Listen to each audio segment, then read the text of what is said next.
ना दीजी हमदर्दी। पिंदर खमाणो कला वाले दी कलम राही सच में बयान सारे कर दी।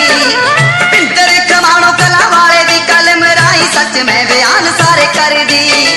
अति धन्यवादी असी होवांगे जी आप दे, अति धन्यवादी असी होवांगे जी आप दे। लेण दिओ मर्जी पगा दिल दे गाहक नाल मैं ले लव मैरिज करा।